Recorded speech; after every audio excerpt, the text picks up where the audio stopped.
Thank you all very much.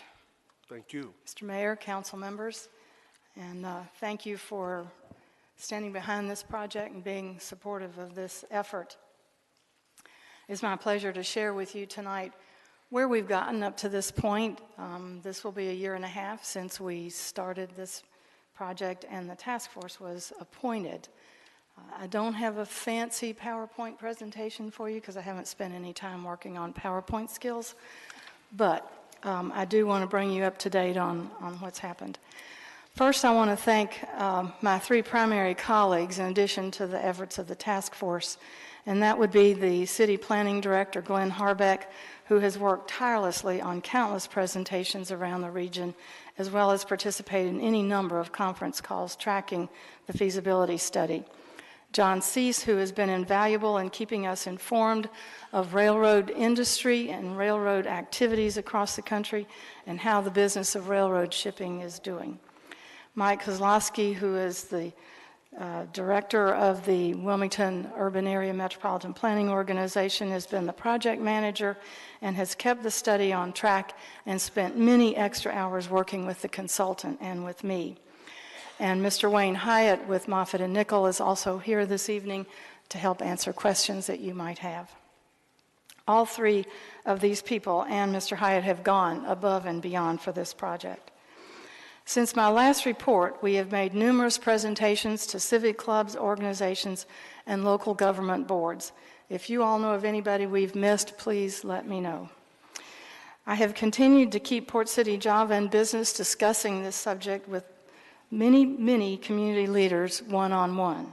If you know of anybody I've missed, please let me know. A second update went out last week to the second circle of contacts beyond the task force. People who know about the project have indulged in a cup of coffee with me or other members of the team and elected officials at all levels. We had one public open house last night in Brunswick County at the Leland Town Hall that was very well attended. We appreciate Councilmember Ravenbach for being there. We have another one of those public open houses scheduled tomorrow night in this room from 5 to 7. We've received a number of the expected reports from the consultant, Moffitt and Nichol. I'm going to briefly summarize what we have and what we're beginning to know. All these reports are drafts, and they are first drafts, so they don't contain the comments that have been diligently made by Mike, Glenn, and Arthur Pettaway with the North Carolina DOT.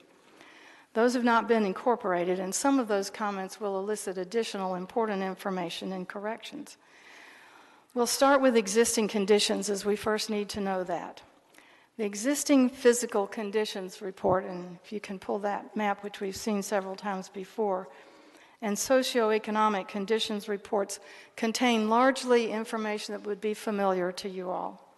It's demographic in nature and talks about what is on the ground. But it does talk about the fact that Wilmington has an extensive rail history. At its peak, Wilmington was served by 5 rail lines radiating outward like spokes of a wheel from the west to the northeast. 4 lines entered Wilmington on its northwest corner.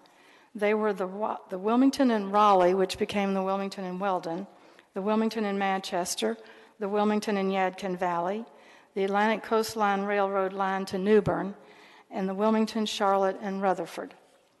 The report reviews operations on the current line, maintenance issues, capacity, and crossing inventory.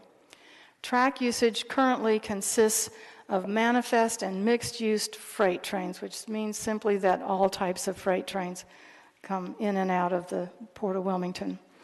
The Queen City Express, a double container stack train, will begin in March and run on Saturdays and Monday.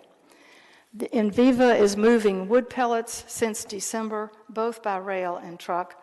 Once every 3 days, the rail comes in. Several companies are located on and use the current track, in addition to shipments in and out of the Port of Wilmington. You see the crossings here. 11 of those are major roadways. Last week, a double-stack train was monitored by City Traffic Department. It was 1.25 miles long and took 10 minutes to cross each roadway. an hour from the port to the Northern Rail Bridge, 20 minutes for backed up traffic to clear. Demographic data in the socioeconomic report shows that the study area is one of the densest areas in the region. Over 23,000 people live in the study area and would therefore benefit by this project. There is a preponderance of professional and technical workers. There is a higher share of young people, and there is a lack of employment opportunity in the study area and coordinated lower income levels. There are also a lot of underutilized properties, particularly on the south side of the V, compared to other regional areas. The legal conditions report was short. CSX Transportation owns and operates the Beltline within the city, as well as various pieces of railroad right-of-way in the study area, some of that with historical significance, the Wilmington and Manchester.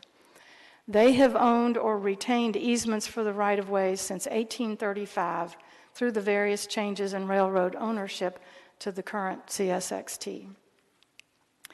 The study area did not include the port, but the NCDOT is the owner of all track within the port boundaries. So the interest of CSXT to this project will be critical, and they have been a participating member of the task force.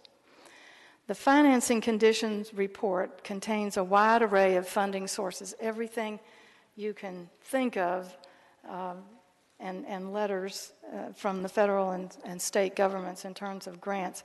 Everything from the federal freight grants, Tiger grants, NC state funds, to the use of discarded coal ash as fill to lower construction costs. There's also discussion of varieties of public and private partnerships, including the statement that North Carolina law, as of 2014, allows for private ownership of completed transportation projects. That would be especially important to this project, which will produce revenue. Also potentially important is the discussion of potential tax incentives at the federal level for private developers of public infrastructure. Other methods include an authority and private enterprise. Analysis of those various types of especially funding that includes private money is part of a forthcoming report. Now, if we can see the next slide. Environmental analysis report identified wetlands, primary nursery areas, proposed Atlantic sturgeon critical habitat, underwater archaeological sites, and a permanent conservation easement or the Cape Fear Royal Tract as the primary environmental resources of concern. So we have constraints, and then we have more constraints. There are, however, 7 potential alignments shown on this map, and if you note, this also outlines the study area. The only federal endangered species found in the study area are the short-nosed and Atlantic sturgeon. There are some archaeologically significant sites, and the battleship is a National Historic Monument. So we don't have any cuddly little animals that are endangered, at least. And that I know of, we don't have a red cockaded woodpecker, we don't think. The report discusses, as is appropriate for this level of study, the potential constraints and mitigation for the various alternatives, including raising or structuring the rail. In fact, that was mentioned as the solution for many of the environmental constraints. Of course, the more structure, the higher the cost. There will need to be 2 bridges, one on the main Cape Fear, probably south of the Cape Fear Memorial Bridge, and that will probably have to be a lift bridge because of its width. And one on the Cape Fear, probably a bascule bridge, which would be similar to the bridge to the north of Wilmington downtown that usually sits up like that and flops down when the train comes. There are 3 preferred alternatives at this point, and those maps can be seen tomorrow night at the public forum on Google Earth maps, which are easier to see where things are located. The fact that there are potential alignments does indicate that the project can be done. We have 3 transit reports, the third, and this shows kind of our dream map. An environmental analysis summary, a transit analysis, and an economic benefit analysis. The study area contains one of 9 regional activity employment centers, which is the downtown area. The report shows the potential to connect at least one other center, and that would be UNC Wilmington, with the proposed transit system, and potentially others, such as the Northwest New Hanover County industrial area. We also have information on other functioning streetcar type systems in that report, systems that are in the U.S.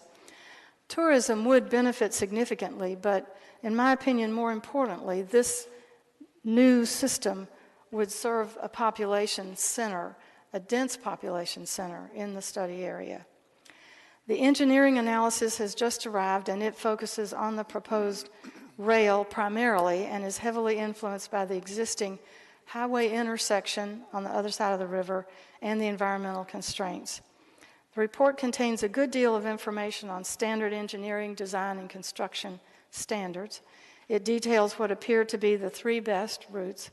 It also discusses capacity improvements, and that's what we are hoping to see.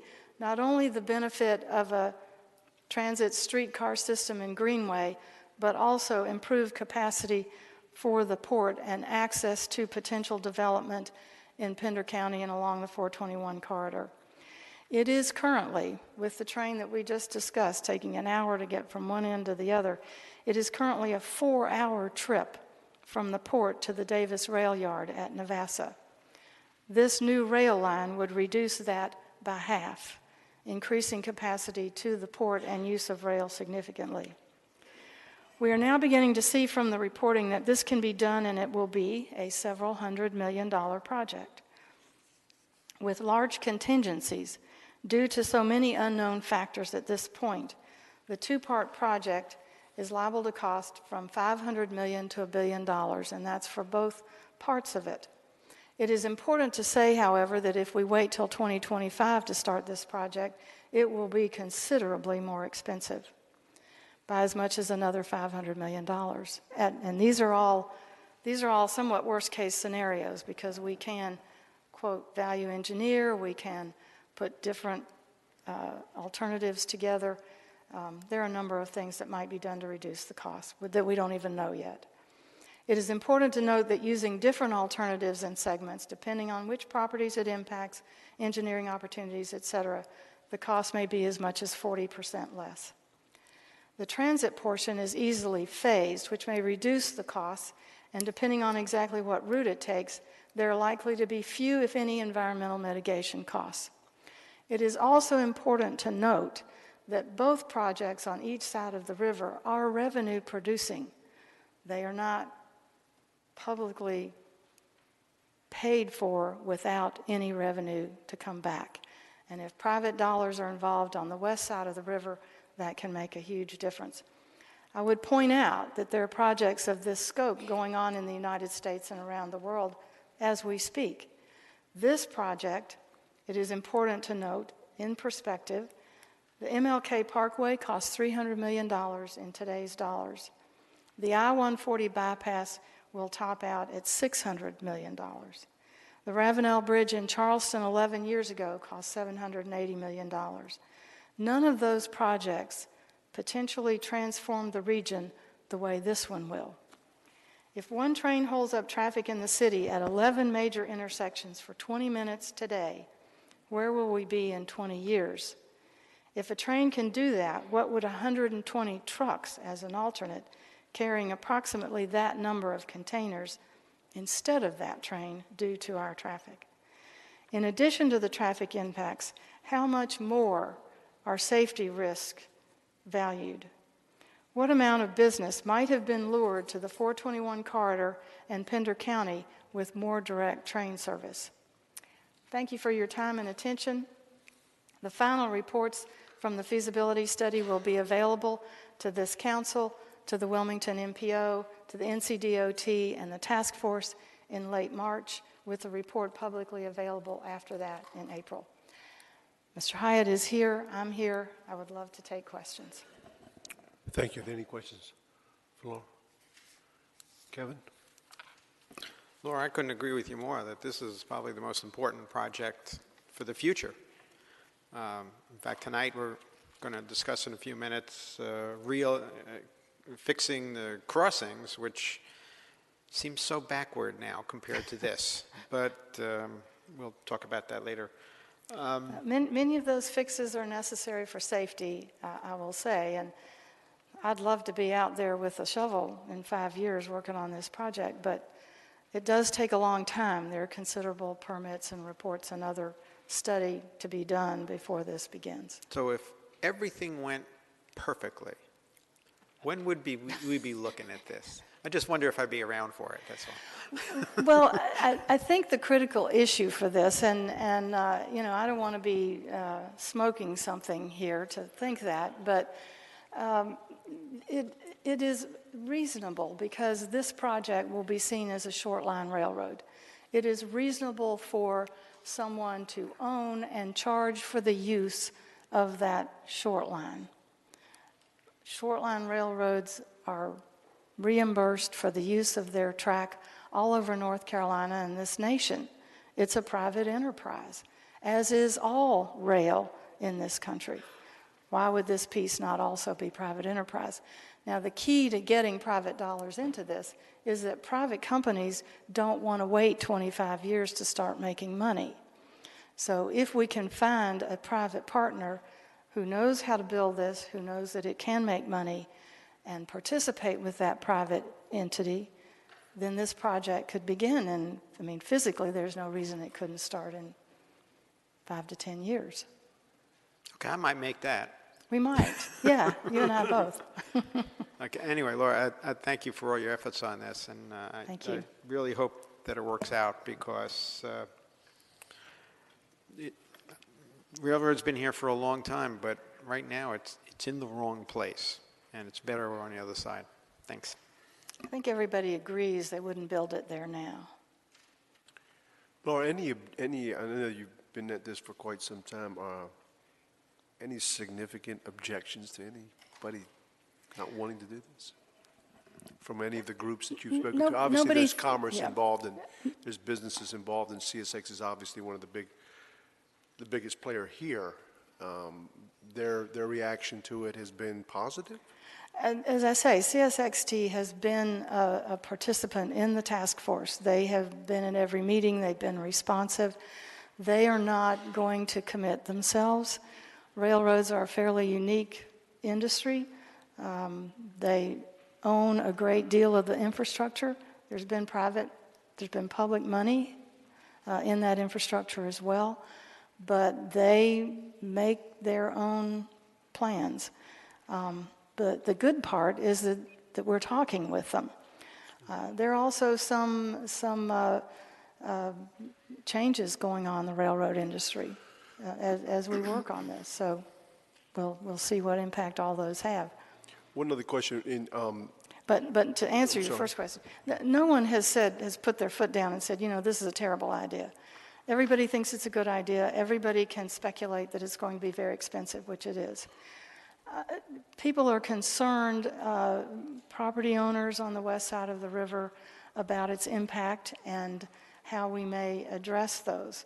But I think that we've made a pretty good effort to keep those people informed and to let them know where we're looking and where it might go and how it may work out. Speaking on the other side of the river, on the west bank there, one of the illustrations showed the alignment going down Eagle Island, I believe, across. I don't think any of the alignments don't involve some area on Eagles Island. So the Corps, obviously the Corps maintains that island for dredging and spillways and what have you. Parts of it, I think the issue with where you see the alignments is more with the Eagles Island Coalition and their conservation easements. Okay. They're not an unwilling cooperation. Their cooperation is not unwilling. Okay. We've met with them 2 or 3 times. Okay, so the town of Leland also either co-owns or manages some of the New Hanover County soil and water properties on the other side of the river that are near, and some of them are part of Eagles Island. Okay. Very good. Any other questions? Thank you for your efforts on that. This is Thank you. very much a transformative project for our community, and hopefully Thank you. it'll happen. Thank you.